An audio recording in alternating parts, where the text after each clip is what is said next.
So, we've had classic fashion from TANGY, classic cars, thanks Chad, and we've seen classic hairstyles. And you, Michael? Classic. A classic range from Clover. Timeless taste. Made with love by Clover. It's actually so fun to have you in the kitchen, Fifi, because when it comes to classic dishes, Pap and Beef stew is probably ranked the top 5 in Mzansi. But to add a little tangy twist, we are combining the two into a delectable classic Pap and Beef stew cottage pie. Now, I know a cottage pie is normally just one dish with fillings and toppings. Yeah. So we decided, why not judge up Pap and Beef stew?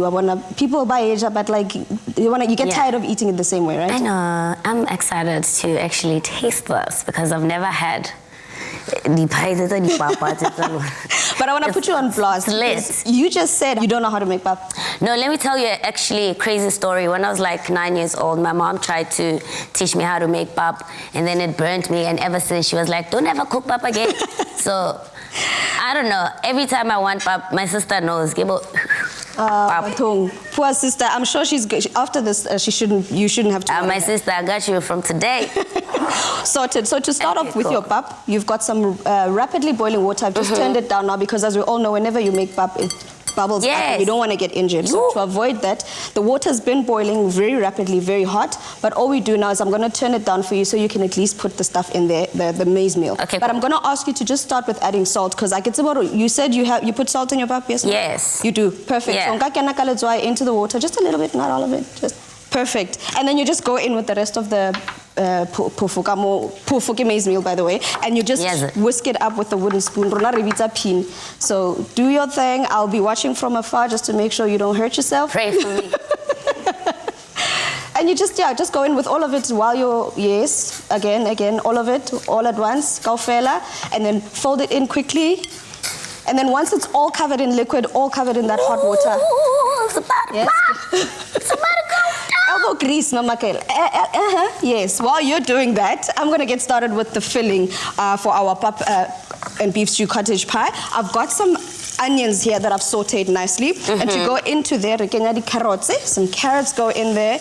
The one thing I love about beef stew, Fifi, is that you can add whatever flavors you like. That you like, true. What flavors would you actually put into a stew? What would you prefer?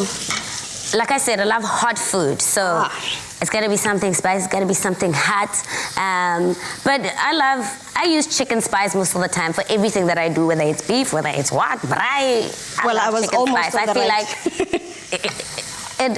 it gives it a certain taste, so I like that. Well, I think I was almost on the right track. You are good, Mama. You can actually cover it up with that the pot lid that you've got over there. And then let it cook up.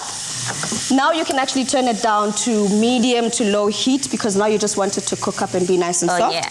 While that's cooking, I'm going to get ready with the filling. So I've got some carrots, some onion, and then some barbecue spice. Instead of chicken spice, I went barbecue because we're using beef. Okay. And then I'm going to go in with some tomato that I'm going to chop and put into our stew as well. Some people like to chop it up finely. Nah, I like to leave it nice and chunky because you still want to be able to taste that tomato. Yes, definitely, right? Yeah, so I'm going to actually just leave it nice and chunky. And then people like to add their potatoes at the end. I also suggest that you do the same. But the one thing I can is that they actually help with thickening your stew as well. True. So if at any point you've made a stew and you found that it's too runny, those potatoes actually help with thickening up and bringing it together. Yeah, true. Clearly, you know, experience with stews. No. I can cook everything, just not pap. Just not pap. Yeah. Give me that. I can show you real things. Yeah. Such a simple recipe, and all that's in there is all those ingredients. Some tomato paste, and after that, I'm adding a bit of our Clover classic mayo. Okay, somebody said the number 3. It comes in 3 different types of tanginess. We've got the number 2, which is medium. We've got the number 3, which is very, very tangy. So if you like yours stronger, I think it would balance off with the spice, like you said. Nice. If it's nice and spicy, the tanginess from the mayo will actually help balance it and tone it down a bit. All right, and then we're gonna go in now with our beef into our stew. And like I said, with the potatoes, we like to go in at the end again. Yes. We'll put that at the end. But you know what? Because of the luxury of us working on TV, I've got some that is already made there. So don't worry about the water. It's okay for the water to go in because it also creates that liquid.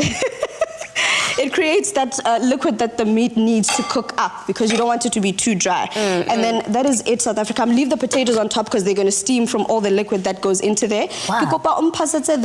That's already made. Guys, try this. Incamonate, right? Yo. It's ready to be indulged in. And I told you that I would whisk you away with my great talent in the kitchen because I knew, Khuru, you had an upper hand there in the rap battle. Don't worry, I'll invite you for dinner at my house. I'll shock you.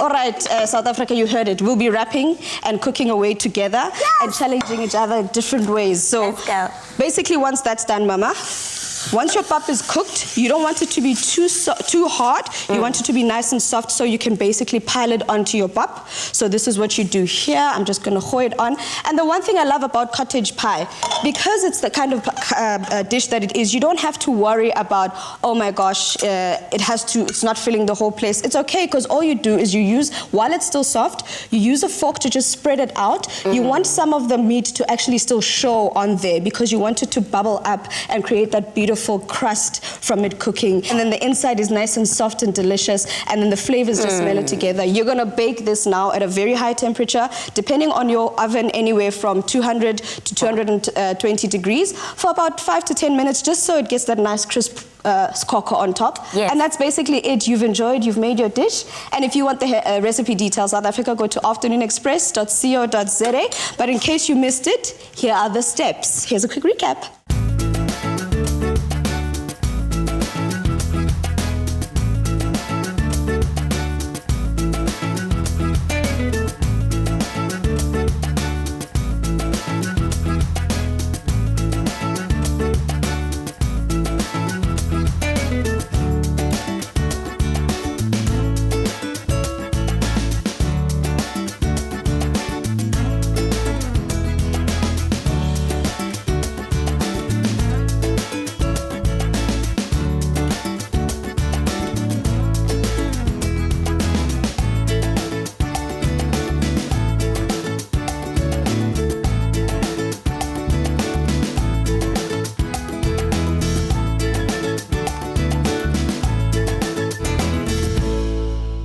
Made with love by Clover.